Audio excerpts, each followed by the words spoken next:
Well, thank you to Eric Grant and thank you to Steve. So now we're going to transition into our first panel discussion of the day, and it showcases the work of our Free City Center. And if you're not familiar with the work of our Free City Center, you know, we release booklets and blogs and videos exploring how market reforms can improve our urban centers in California and along the West Coast. And most recently, we were honored to sit down with Rick Caruso on the one-year anniversary of the Southern California wildfires to discuss the progress on the rebuilding. And you can watch the interview that our Steve Greenhut did with Mr. Caruso on our website at pacificresearch.org. And so our first panel today builds on the themes of our most recent booklet, which is called Protecting Cities from Wildfires. And we have some copies on the literature table when you came in this morning, and feel free to help yourself on the way out. What can really be done to turn things around? So I'd like to bring up once again the hardest working man in our conference today, Stephen Greenhut, to introduce the panel. We could have our panelists come up as well. In the past, when you tell people that you're hosting an insurance panel, it's like, oops, they'd love to come, but that's the time they've scheduled for sorting through the sock drawer. And you know, that's all changed in the last few years. I mean, I've been to like regular garden parties, and people are arguing and discussing insurance pretty heatedly. You know, people freak out when they get a non-renewal. I know I certainly did on one property, or a report from the insurance inspector. You know, homeowners I know in wooded areas are paying $6,000 premiums or more if they're lucky to get them, or they're stuck in the state-created bare bones fair plan, which is better than no insurance, but maybe not by much. And 2 years ago, I needed a policy, and my insurance agent wrote back, and I found the email because I was so upset. As you know, many carriers are simply not accepting new business in California. He sent me quotes from surplus lines firms with names like Bamboo. Yikes, I'm sure, I don't know. I just wasn't too confident. Okay, this panel will look at how we got here, where it's all headed, and we'll focus on solutions, because at the Free City Center, we're looking for urban solutions. And insurance, obviously, is one of the most important things defending our property markets. Okay, I've argued that the root of the problem is Proposition 103, which created a prior approval system, essentially imposing a price control, and we know what happens with price controls. Then bad years of wildfires, and insurers exited the market since they couldn't price policies to reflect the risk. 2023, State Farm, 21% of the homeowners market said it wouldn't write new policies, others followed. That's the root of the problem. Now, no insurance commissioner wants to be the one to raise rates, right? And how many insurance commissioners really are interested in insurance rather than having a statewide post they could sit in until they find another elected office, right? So the incentive is to not approve rate hikes. And of course, Prop 103 turned the insurance commissioner position into an elected position, and that's part of the problem. And then we'll get into the intervener process, whereby consumer activists and attorneys get reimbursed their fees for showing up at rate review hearings to essentially oppose rate increases. This is not how a functioning market should operate. And we've seen some improvement following the sustainable insurance strategy. However, belatedly, Ricardo Lara, he has done some of the right things. I wrote a column saying that and got a lot of crap for it, but he has. And we have another commissioner election in November, so who knows what we'll end up with. We've assembled a panel of three of the people I know who know the most about these issues. Rex Frazier, on the far end there, serves as president of the Personal Insurance Federation of California, and he's the state's top guy that I know of on insurance policy, and he knows more than the insurance commissioner, I'm sure.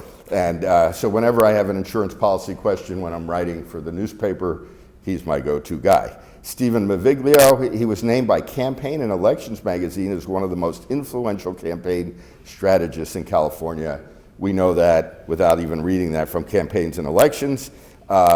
Before starting his own firm, he was Deputy Chief of Staff for California Assembly Speakers, was Press Secretary for Governor Davis, forgive him for that, One local publication says he's all about picking a fight, and we've had fights over the years over public employee pensions. However, he's here today because I want him to pick a fight with California Consumer Watchdog, which is the nemesis of insurance reform.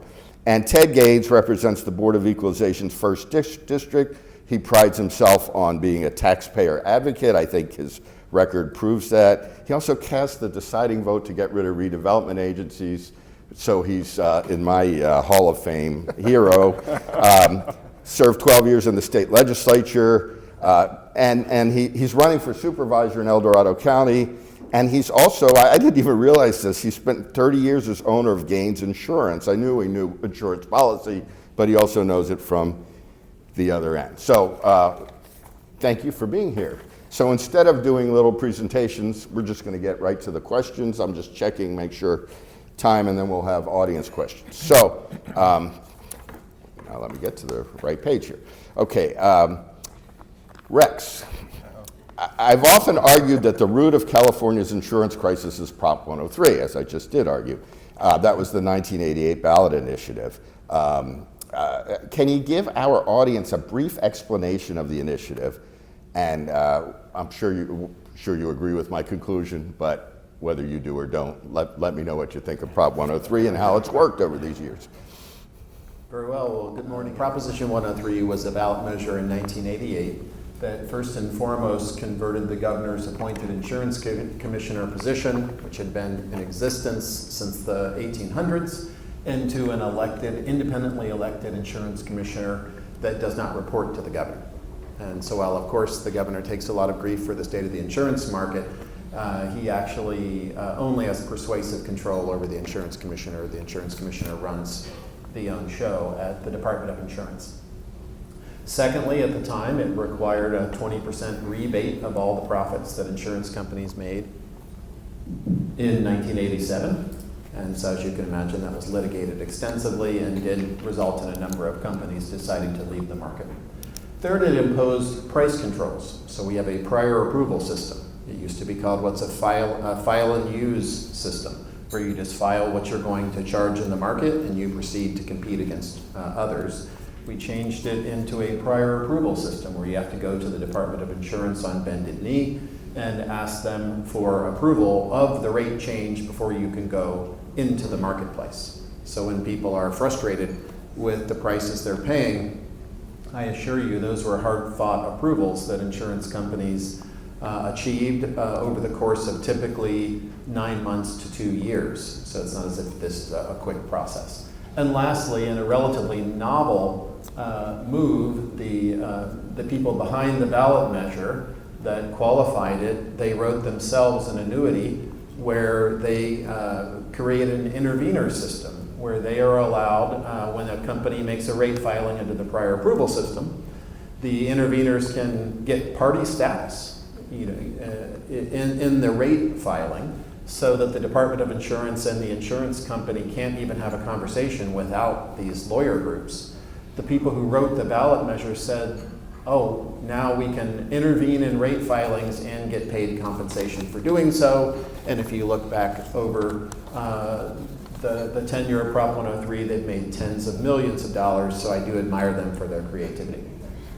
I would say while Prop 103 is not ideal, California is not the only state in the country that has prior approval. It is the minority rule. And so companies can deal with it, but you have to have two things. You have to have a formula that allows a company to get permission to charge a rate that allows them to do business on a statewide basis, or else they simply will only do business in places where the lower rate allows them to be successful. And two, you have to have a system where you can get an answer quickly. Proposition 103 says any rate not approved within 45 days shall be deemed approved, but 60 days. And I assure you, on the day before the deem approval, the Department of Insurance tells the insurance company, hey, if you don't waive your rights to a speedy approval, we're going to send you to litigation, which they have that ability. So it's two choices. It's either go to litigation or surrender your rights and then have the Department of Insurance be able to take as long as they wish on a rate filing. The average rate filing takes about 9 months, but if you're a big company like State Farm, writes a fifth of the marketplace, for them it's normal to go 2 years.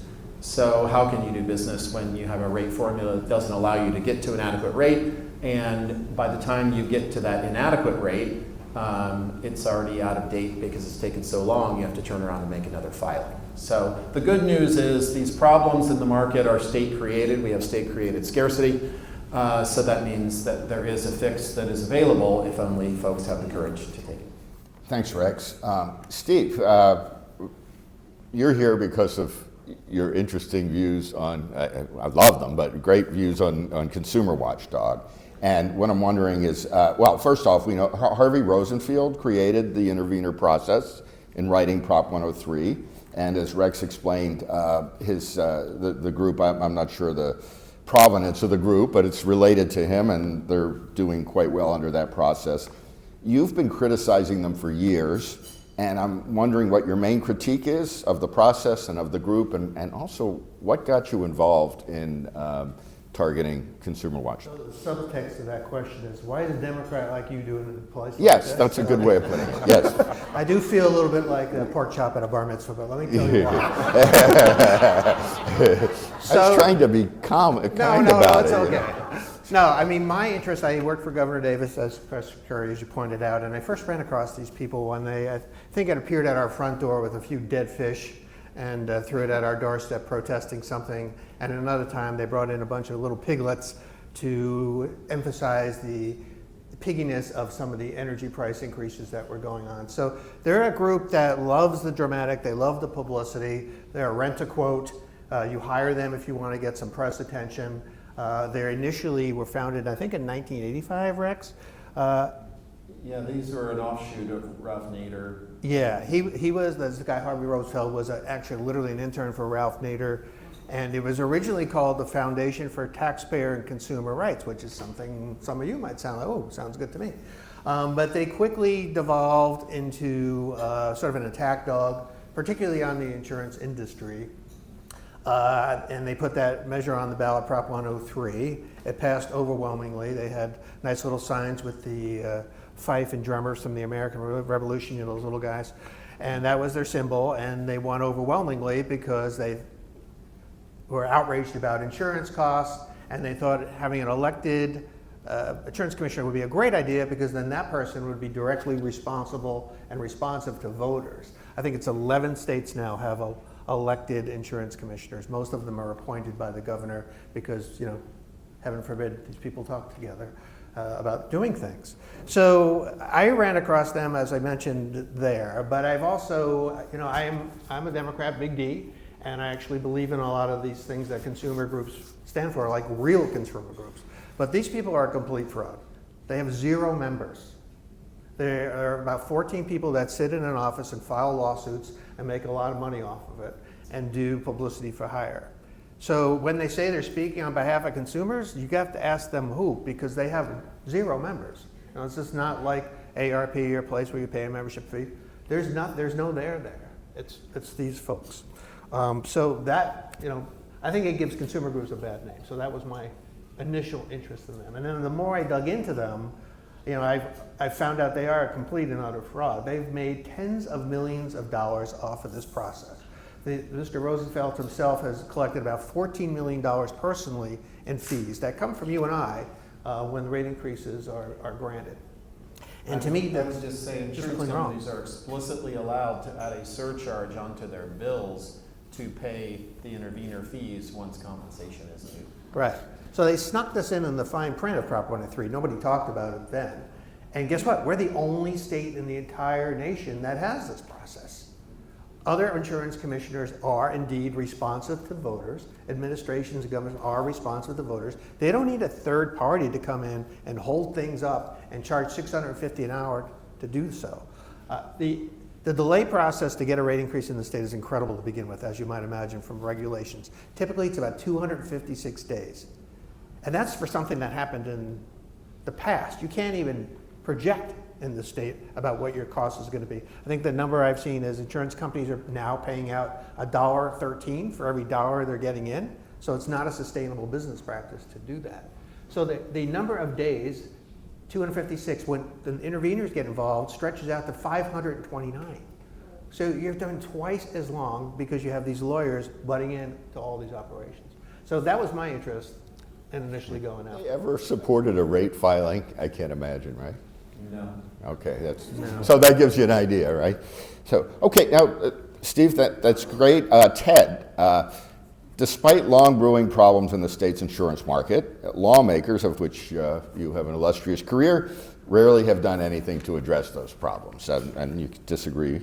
But give us an inside view of the sausage-making process whenever it comes to insurance reform. What groups drive the debate, and why hasn't the state been able to make needed tweaks within the Prop 103 framework? Because obviously you can't change Prop 103 without going back to voters, but there's plenty that we can do within the existing Prop 103 framework, such as, enforce some of the deadlines on Prop 103, so for rate filing. So. Sure, yeah, it's great to be here. Prop 103 was an initiative that was put on the ballot. So in terms of being able to tweak it, you would have to get agreement on both sides of the aisle. That would then have to go back to the people to make those amendments. Personally, I think it would be best to just repeal it, take it back to the people, get rid of it, and really focus on, I think what's really important is you should not have an elected insurance commissioner. So when you've got a natural conflict of interest with your constituents, they're not going to make the tough decisions that need to be made when it comes to crises like wildfires here in the state of California. But I think in general, politicians don't want to address tough issues that they may get hammered on in their own districts. And so I think that's a kind of a natural pushback. I didn't see a whole lot of movement during the wildfire crisis in the legislature. And the pressure was really on the insurance commissioner to act. So I think electeds are risk adverse in general. I would not call myself risk adverse. I would try to make the right call in terms of what we should be doing in terms of policy. But you've got rates going up during the wildfire crisis, and then you're asking the local electeds to come in and make dramatic changes for which I don't think you want to go there. Well, while you have the mic, from the insurance business, the grassroots element, your firm, Gaines Insurance, right? Yes. What are your people telling you? I mean, are the things I described in the intro, is that what you're saying? Yes. Yeah, I live in El Dorado County, and I've talked to a lot of constituents that have their homes paid off, and they're going bare. They're on fixed income, whether it's Social Security, they can't afford it. So the crisis is real within our agency. The challenges we have is just not enough markets, and the marketplace needs to be opened up. But you have to have enough incentive for an insurance company to want to come in and do business in the state of California. And when you're being told that companies are telling you that, hey, we can't get our rate increases, and I hate to say that, rate increases, but actually if you had a more stable market, a more free market, you would have more competition coming into that market. So while rates may be rising, my argument would be they wouldn't rise as rapidly because you'd have better response within the marketplace. Do consumers understand that it's a regulation problem, or do they blame insurers in general? They blame insurers. Okay. Yeah, typically, we try to explain, what the challenges are, and some are understanding. But when you've got a bill in front of you and it's gone from $1,500 to $5,000 or $6,000 or more, people get angry at it, and they're not necessarily thinking logically. But Okay, thanks. Rex, California officials continue to blame climate change for the insurance crisis. I mean, I'm not disputing that the climate may be changing, or I'm not trying to get into that particular debate, but it seems clear that the key insurance issue is about resilience, allowing the market to function properly, whatever the climate might be doing, that it's a regulation problem. What's your take on the state's take about climate change? The problem we're in now has been developing for about 15 years. Really, maybe even 20. From 2007 to 2020, when we had relatively low inflation, the average homeowners insurance premium in California was nowhere close to even keeping up with inflation. I would say it was particularly difficult under prior insurance commissioner Dave Jones, who I'm sure his unwillingness to give rate increases had nothing to do with his desire to be Attorney General. And when we had such a sustained period of time of really zero to very low premium growth, companies could deal with it as long as the environment allowed them to succeed. But then 2017 occurred, then 2018 occurred, and in those two fire years, insurance companies paid out 24 years of profits in 2 years. And so that commenced a reevaluation by home offices of why are we doing business in California when you can't get an adequate rate, but yet you're told by all these politicians that climate change is an existential threat and that maybe young people shouldn't even have children anymore, and all these things, that this is a crisis, but yet somehow we're not going to have more fires, somehow we're not going to need more funding into an insurance system. So those things didn't really match. And insurers, if you just look at a company like State Farm, they write 1 in 5 homeowners insurance policies in California. Well, they used to, but now they don't write new business in California. And they went from $4 billion in unrestricted capital, in our lingo, that means surplus, to 6 years later, $1 billion. And yet they were being told that they were charging too much. And so what happened is, really it wasn't until 2020 when things started to get very bad that our current insurance commissioner finally decided, well, I have to take this seriously and I have to do my job, and that's when he started granting increases.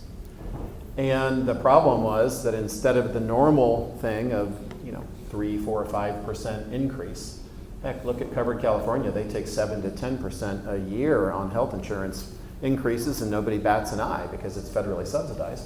But trying to get a 5% or 6% increase in California is impossible.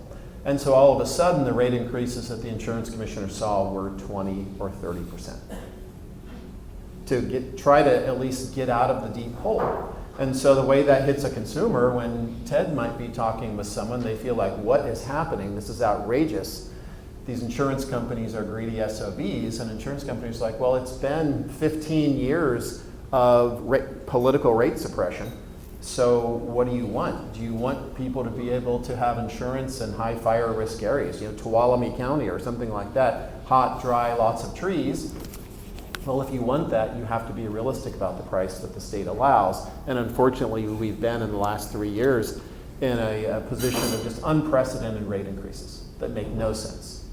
We shouldn't have been in this situation. We should have had orderly price appreciation the way every other good or service is involved in, but we didn't. We had political rate suppression, and now it feels like sticker shock for people who are upset, and for insurance companies, they still can't get to rate adequacy. And as a result, there's still far too many folks going into the state's residual market. I say state, it's the FAIR Plan, which is obligated to issue a policy to anybody. It was only a couple of years ago that we got the rule changed where you had to have a roof and doors and windows in order for the FAIR Plan to write you. Before that, the FAIR Plan would have to say yes to any structure, even if it had a giant hole in the roof or whatever, right? And so nobody should want to be in the FAIR Plan. It's sort of the pool of the highest risk. Imagine it in a health insurance context. If you only had people with cancer and diabetes coming to a health insurance pool, you'd pay out a lot more, and therefore you'd have to charge a lot more. It's the same thing for the FAIR Plan. You have people who have no other option. They go to the FAIR Plan. So of course, in our language, it's adverse selection. It means that the average claims payment is more frequent and more severe, so you have to charge a lot more in order to service those folks. So nobody should want to go to the FAIR Plan, but yet we've somehow stumbled into the worst of all worlds. We don't allow big companies who want to do business here to charge an adequate rate, so that forces people into the residual market that charges way more. And when they run out of money, they're not backed by the government. They're backed by the insurance industry. So when the LA fires last year depleted the FAIR Plan assessed the insurance companies $1 billion, which I assure you that gets the attention of Home Office. And then the insurance companies turn around and collect money from their low and moderate risk customers. So we don't allow the right price for companies that want to do business. We suppress the FAIR Plan price, even though it feels like it's high, it's not high enough. It doesn't have enough money. So then they run out of money, and we charge the very same people who aren't doing anything wrong, we charge them more when we're already increasing their rates as well in the regular market. It's a complete parade of horrors, but again, this is state-created scarcity. These are public policy choices that our leaders have made over an extended period of time. They can be fixed. Yeah, and the insurers are assessed based on how much underwriting they do in the state, right? So that's a further disincentive to write more, because then you're going to be stuck with a bigger bill. Yeah, I mean, the $1 billion bill, State Farm had to write a check for $200 million on business they never collected a penny for. Right. $200 million. And so what's the incentive? Do you want to grow your market share, or do you want to reduce it if you know when you grow you're going to pay a higher FAIR Plan assessment? Now, Richard Dave Jones, and I just saw that the Washington Post named him to their top list of, I forget what they called it, people who are changing things or something. I just thought, I don't know. He changed things. Yeah, that's what I figured. There's no one more singularly responsible for our current homeowners insurance market dysfunction than Dave Jones. Yeah. And his chief deputy, Joe Laucher. A good UC Santa Cruz graduate, he would always tell us, and he just thought it was hilarious that we starve the regular insurance market. People go to the FAIR Plan. When it runs out of money, the rest of the insurance market has to top them up for free, and he thought that was clever thinking. So this was purposeful. Steve. Other than that, it's great. Okay. Consumer Watchdog really doesn't like Ricardo Lara, right? And those two have been, they've been targeting him with unusual venom, or maybe usual venom, I don't know, it seemed venomous.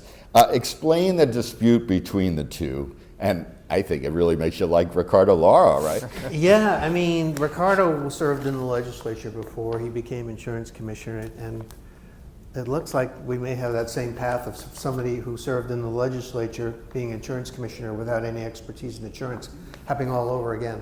But anyway, he was in the legislature and he tangled with them on a couple other issues because, they're not limited to insurance now. They'll take a paycheck from anybody to beat somebody up.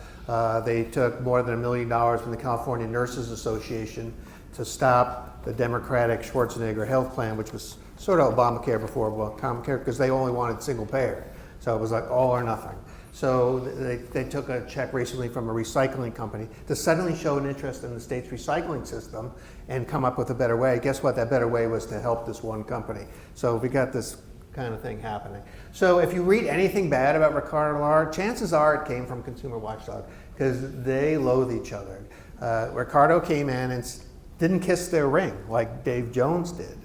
He said, no, I'm actually, want to see a process. I think we have to do some things.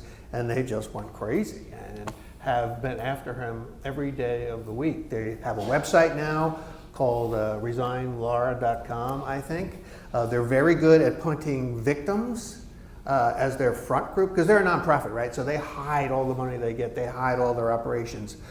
So that you really can't see the mechanics of what's going on. But they put these victims groups up there, and they've done it for medical malpractice. They're doing it with the fire. They've done it with other drug-related things they've been interested in. And so they put these front groups out there, and they've been beating up Ricardo too. So it's this process that's just going on. In fact, I think they were primarily responsible for putting a candidate up against Ricardo Lara in the last election, another Assemblyman, Mark Levine, who didn't make it out of the jungle primary, but they were fully behind him, and they had a staff member move from their staff to work for him in the legislature that we all paid for on taxpayer dime. So it's a very, it's a pretty small world there, and they're pretty evildoers and sadly effective at what they do. Maybe we can ask the media panel lately why they're quoted all the time, and I think it's largely because they do and say outrageous things that get headlines and attentions. Yeah, I interviewed one of them for the newspaper. Wow, very quotable, we'll say that. So there's... Very quotable. Yeah. Well, in fact, Capital Weekly, which is a sort of insider website here, used to be a newspaper, did sort of a probe on it. They have other wings to them. They have something they call the Consumer Education Foundation that was born out of the Northridge earthquake settlement, and they got $5 million out of that to educate the public. Well, they educated the public with a website, which probably cost $200 to put up, and the other $4 million went into their pockets. So that's the kind of operation you're looking at. Ricardo Lara, I mean, he's done a lot of the right things, and we'll get to that in a little bit. And I've even praised him in a column, but he does like to travel. He likes to highlight. Yes, one of those trips, and I think maybe I've argued as probably the legitimate one, was in Bermuda, which that's the head of the reinsurance industry, and reinsurance is the insurance that insurance companies buy, and it lets them write more policies. But he did vow to take on intervener fees. And I thought that was something. Has he done anything? Yeah, in the fall he proposed some regulations. It's hard to see what they're going to end up looking like, but basically they'll have to make what they call a, quote, substantial contribution to the process of rates. So he's going to have some discretion over their revenue. So he'll be holding the strings on their pocketbook. Needless to say, they were not so happy about that process. But they were just released, I think, a week or two ago. The final ones, we get 15 more days to comment on them, and then they may go into effect, and we'll have to see what the results are. So there is some progress there. Okay, great. Ted, in your years in the legislature, you've obviously dealt with multiple insurance commissioners. And did you sense any sense of urgency from any of them as this process, this crisis has unfolded? Certainly not. I mean, the wildfires is really the front and center issue in my mind. And Insurance Commissioner Laura, I think, has done many of the right things from a policy perspective. But my one criticism would be that it took too long to react. Right. And we really needed help immediately. I had an opportunity to meet with them and tell them the challenges that we were having with our insurance carriers, and that he needed to take action to make sure that applications were getting through in a timely manner. It was simply taking too long to get rate approvals. So I think as far as the legislature, I feel like they did not step up as they should have and tried to remedy it through statute in those areas where they could do so. Any dramatic changes, again, would have to go back to a vote of the people, but they could push forward on something like that too.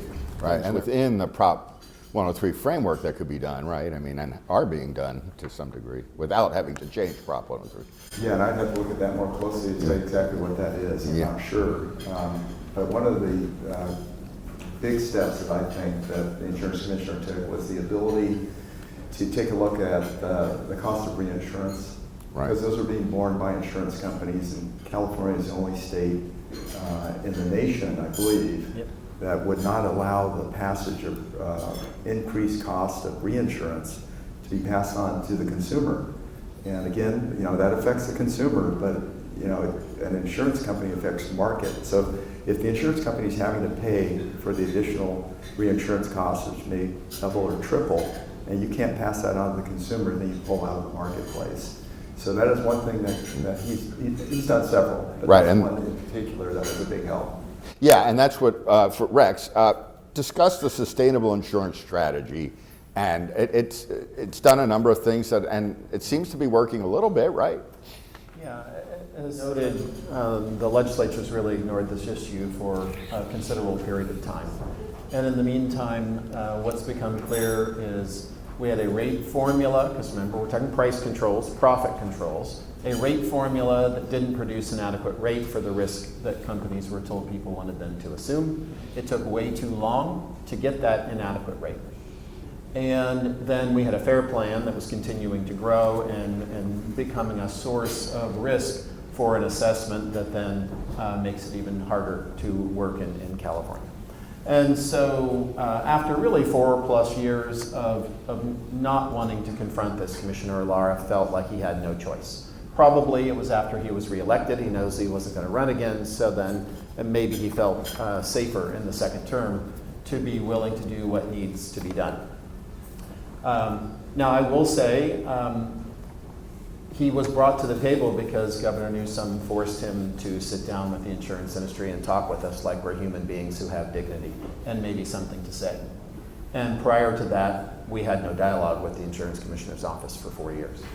Which, how are you going to solve problems when the insurance industry cannot talk with its primary and only regulator? And so, credit to Governor Newsom for forcing them to sit down with us, and within 3 weeks, we had the framework negotiated for what became the sustainable insurance strategy. What that said is we have to have a risk-based rate formula that, among other things, allows actual reinsurance costs to be included in the rate, as Ted noted. Reinsurance is a mechanism for an insurance company to borrow the balance sheet of another insurance company. And with a larger balance sheet, they're allowed to sell more insurance. So it's a good thing if you are able to buy reinsurance, because then you can sell more insurance to customers in California, and you're leveraging capital from around the world.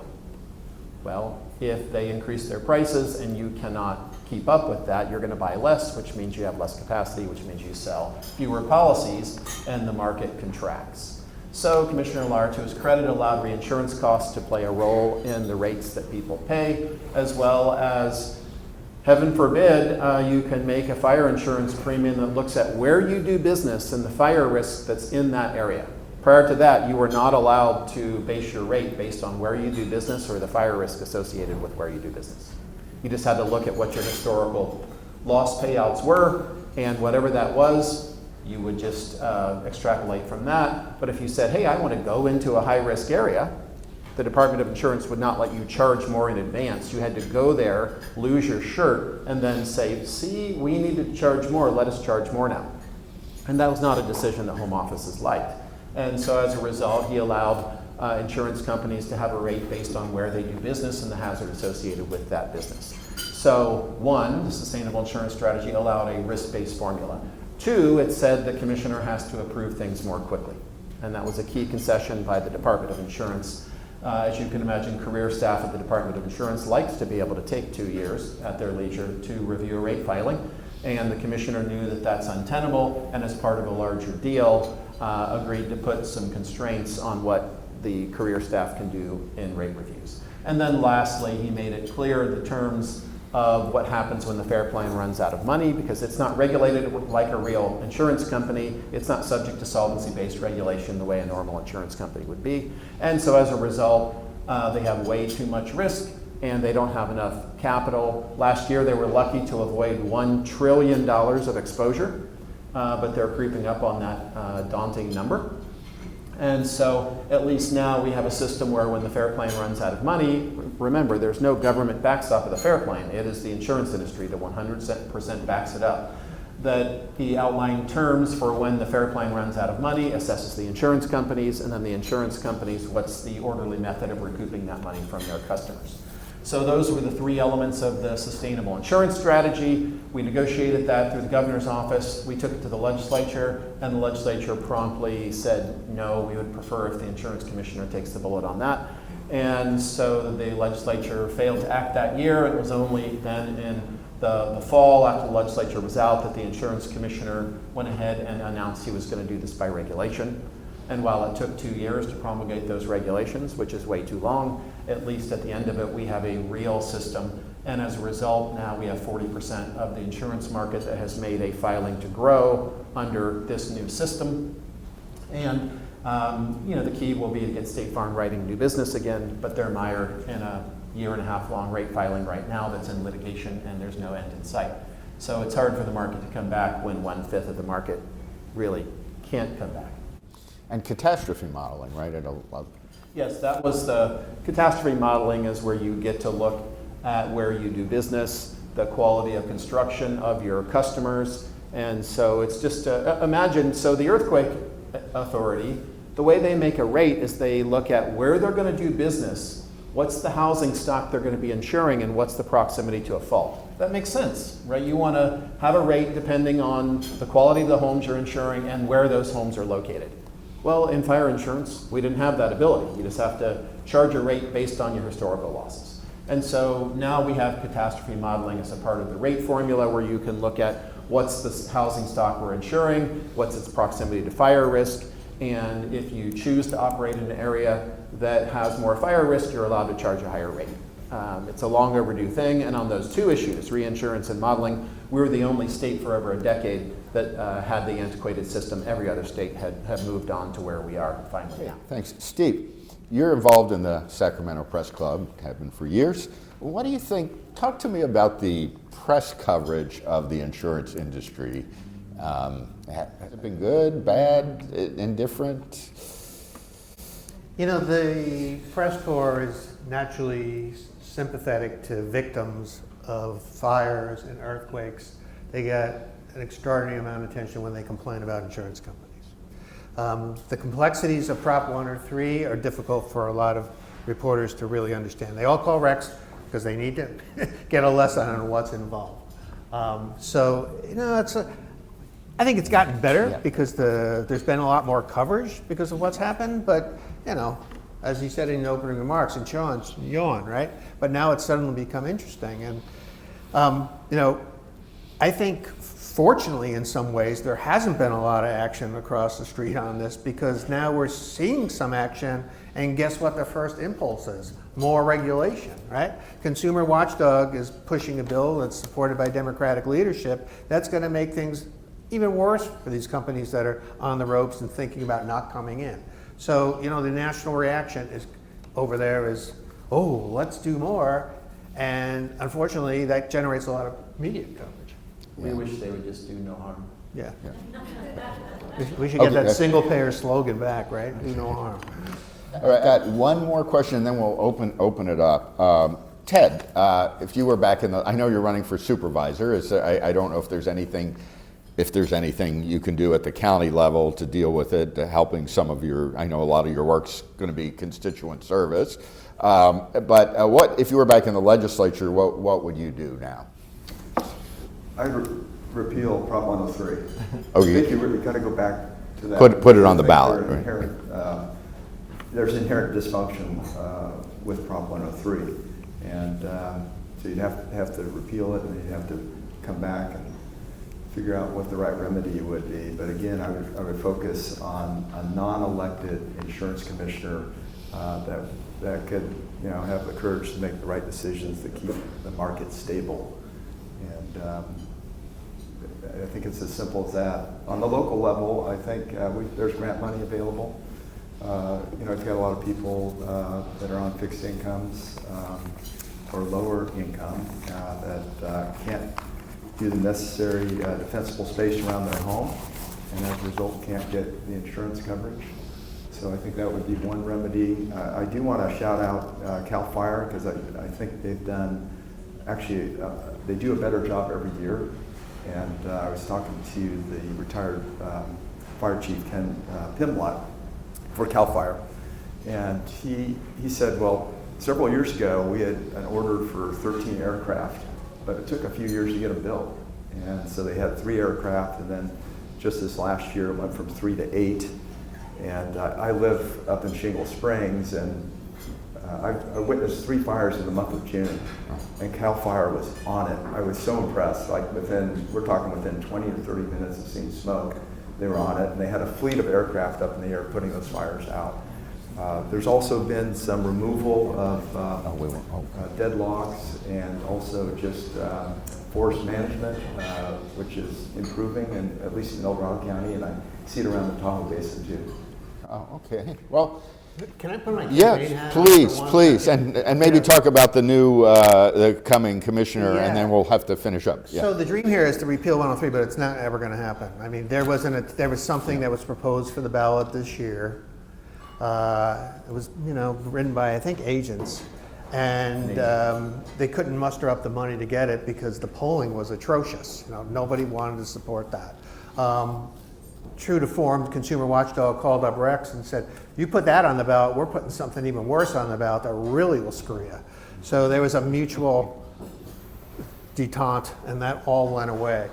We have another situation where we have an insurance commissioner's race because Laura's term limited, and we have some, you know, not ready for primetime players stepping up to the plate here. We've got 2 state senators who are not known particularly for their interest and expertise in insurance. We have a socialist from San Francisco, from the working parties, trying to capture the Progressive Party's worth. There's 2, 3, 4 Republicans, maybe? Well, and the Marxist community college professor from. Yeah, there's that. And then somebody who's challenging every voter to play chess with them to talk about their insurance. So it's going to be a mess. And none of these campaigns have a lot of money, no name ID. So it's going to be a crapshoot who survives the top 2. Okay, well, thank you. Let's give a hand to our great panelists, and lunch is being served.